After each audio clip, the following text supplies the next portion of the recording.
विश्व पर्यावरण दिवस के मौके पर मध्य प्रदेश में पर्यावरण संरक्षण का संदेश देते हुए एक खास पहल की शुरुआत की गई। मुख्यमंत्री डॉक्टर मोहन यादव ने एक पेड़ मां के नाम अभियान का शुभारंभ करते हुए वृक्षारोपण किया।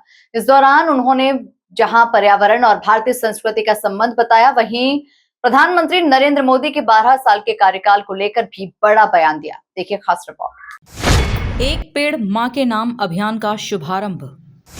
सीएम मोहन यादव ने किया वृक्षारोपण। पर्यावरण और संस्कृति का दिया संदेश। पीएम मोदी के 12 साल पर सीएम का बयान। पीएम मोदी तोड़ेंगे नेहरू का रिकॉर्ड। भोपाल गैस त्रासदी पर कांग्रेस पर साधा निशाना। राजधानी भोपाल में विश्व पर्यावरण दिवस के अवसर पर आयोजित कार्यक्रम में मुख्यमंत्री डॉक्टर मोहन यादव ने पौधारोपण कर एक पेड़ मां के नाम अभियान की शुरुआत की। वहीं कुशाभाऊ ठाकरे कन्वेंशन सेंटर में आयोजित कार्यक्रम को संबोधित करते हुए मुख्यमंत्री ने भारतीय दर्शन का उल्लेख करते हुए कहा कि यत् पिंडे तत् ब्रह्मांडे, यानी सृष्टि का हर तत्व एक दूसरे से जुड़ा हुआ है। उन्होंने कहा कि हर काम में पौधों का विशेष महत्व है और अब विज्ञान ने भी मान लिया है कि पौधों में प्राण होते हैं।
इस दौरान मुख्यमंत्री ने प्रधानमंत्री नरेंद्र मोदी के 12 साल पूरे होने पर भी बड़ा बयान दिया।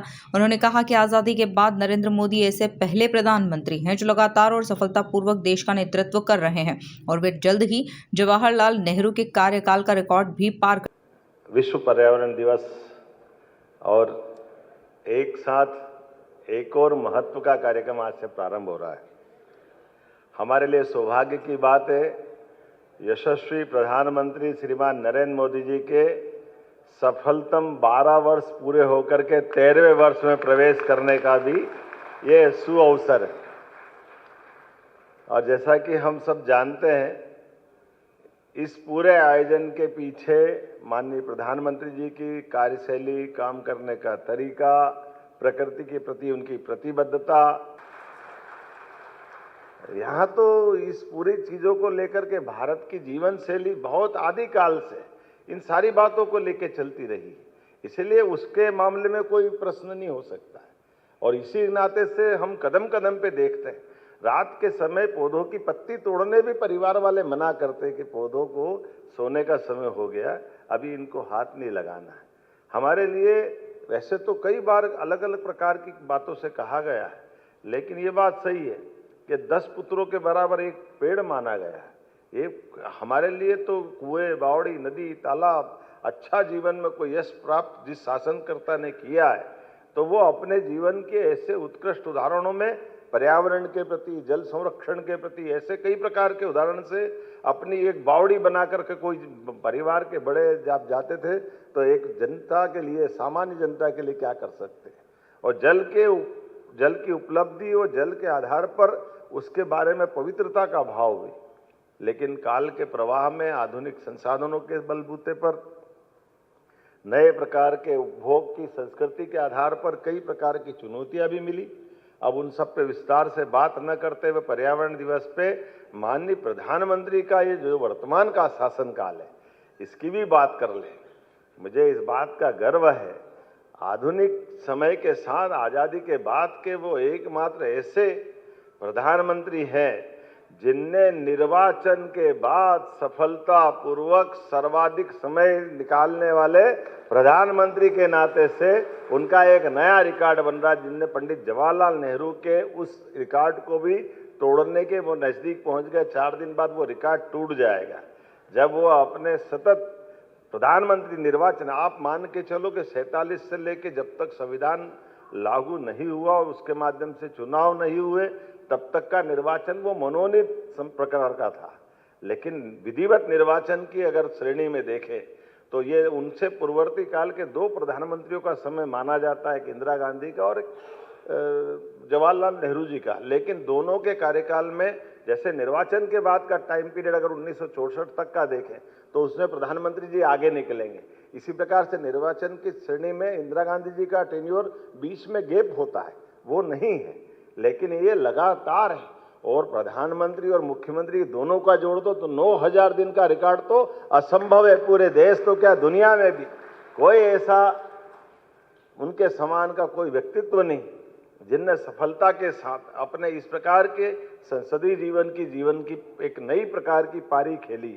50 साल तक कोई चुनाव नहीं, कोई निर्वाचन की कोई पंच नहीं, सरपंच नहीं, पार्षद नहीं, कुछ नहीं। और परमात्मा की कृपा, जब लड़े तब मुख्यमंत्री, एक बार लड़े तो मुख्यमंत्री, 2 बार लड़े तो मुख्यमंत्री। अब जैसा कोई व्यक्ति हो सकता है क्या? और जब लड़े तो प्रधानमंत्री, और प्रधानमंत्री भी ऐसे प्रधानमंत्री जिस प्रधानमंत्री को लगता है कि प्रधानमंत्री का पद उनको बैठने के बाद गौरवान्वित हुआ। ये हमारे लिए सौभाग्य की बात, जिनके बनने के पहले के संकल्प भी उसी प्रकार के हैं जो परमात्मा ने उनको यश दिया है। यशस्वी प्रधानमंत्री एक और हमारे पूर्ववर्ती भारत रत्न अटल बिहारी वाजपेयी भी हुए, जिन्हें लोकतंत्र को गौरवान्वित करते हुए मध्य प्रदेश को विशेष रूप से गौरवान्वित किया, क्योंकि वो मध्य प्रदेश से आते थे।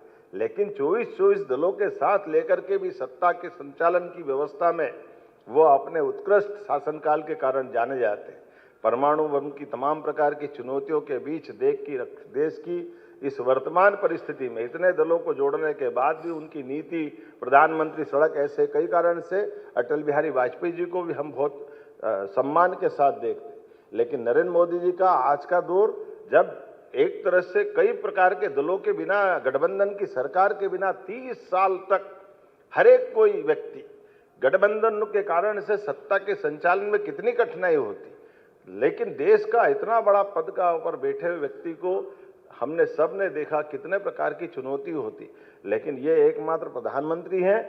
मुख्यमंत्री ने कांग्रेस पर निशाना साधते हुए भोपाल गैस त्रासदी का भी जिक्र किया। उन्होंने कहा कि कांग्रेस सरकार ने आरोपियों को भगाने में मदद की थी, जबकि बीजेपी सरकार ने उसी कारखाने के कचरे को हटाकर उसे नष्ट कराने का काम किया है।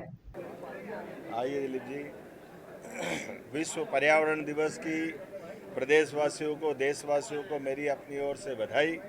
यशस्वी प्रधानमंत्री श्रीमान नरेंद्र मोदी जी का भी 5 जून से लगा 21 जून तक का ये जो पखवाड़ा मनाने का एक बड़ा अभियान प्रारंभ हुआ है, ये उनके सफलतम 12 वर्ष के शासनकाल के बलबूते पर जन कल्याणकारी सभी योजनाओं को धरातल पर उतारते हुए लोकतंत्र को गौरवान्वित करने का जो निर्णय है, और ऐसे में पर्यावरण के प्रति भी तो उनकी प्रतिबद्धता मध्य प्रदेश में और ज़्यादा उल्लेखनीय है।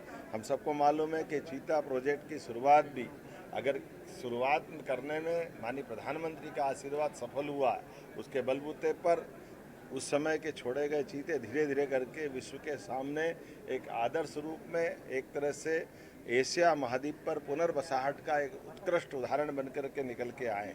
ऐसे एक नहीं, सभी क्षेत्रों में आर्थिक रूप से लगा करके हर क्षेत्र के लोगों के लिए, किसान, महिला, युवा, गरीब, हर वर्ग के कल्याण के लिए जिस प्रकार से माननीय प्रधानमंत्री के माध्यम से उनके काम चल रहे हैं, मैं उनके दीर्घायु होने की कामना करता हूं।